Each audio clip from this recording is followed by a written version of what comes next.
These are onion rings, and today I'm going to show you how to make them in two different ways. So here's everything you need. Step number one is cutting the onions.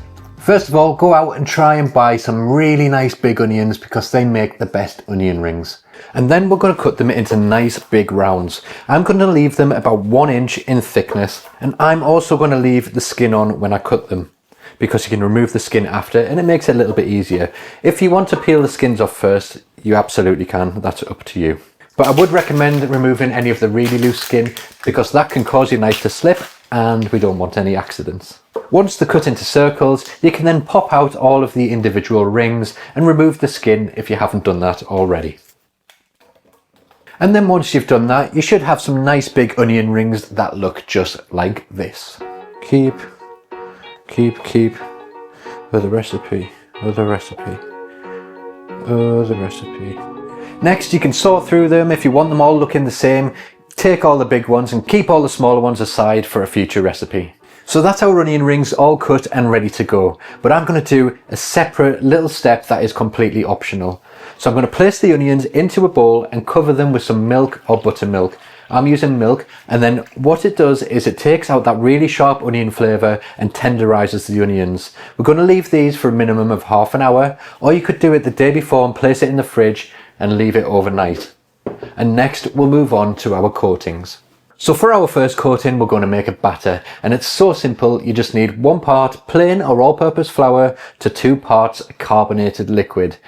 Make sure it's carbonated. A sparkling water is perfect. That's what I'm using today. Or you could of course use beer if you want a nice beer batter. Make sure whatever liquid you're adding to the batter is really nice and cold, because the colder the batter is when it hits that oil, the more it will puff up and go nice, light and crispy. And once your batter's ready, it should look something like this. It doesn't need to be super thick. You want to go for something around a pouring cream kind of consistency. And for our second coating, we're going to do a classic breadcrumb coating. So for that, we're going to need some plain flour. I'll beat a couple of eggs and then some breadcrumbs. I'm using my homemade sourdough breadcrumbs, but use whatever you've got to hand. And then we'll simply dip the onion rings into the flour, then the egg, and then the breadcrumbs until completely coated. So now we've got everything ready. We've got our batter. You'll also need some flour to go with that. We've got some onion rings left to do with the batter, and we've also breadcrumbed some onion rings ready for deep fat frying. So place a heavy pot over medium heat and fill it with an oil that's suitable for deep frying. You don't need too much, so maybe only fill it about halfway, and heat it to around 180 degrees Celsius. And we'll start with our battered onion rings. So take them from the milk and dip them into the flour until lightly coated, and then you can dip them straight into the batter.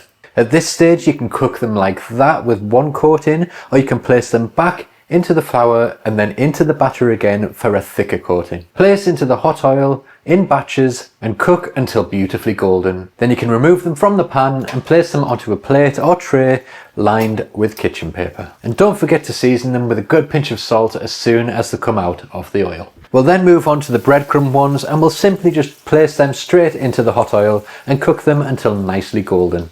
With these ones, you could also bake them in the oven. You'd need to lightly spray them with some oil and bake it at around 180 degrees Celsius fan until golden.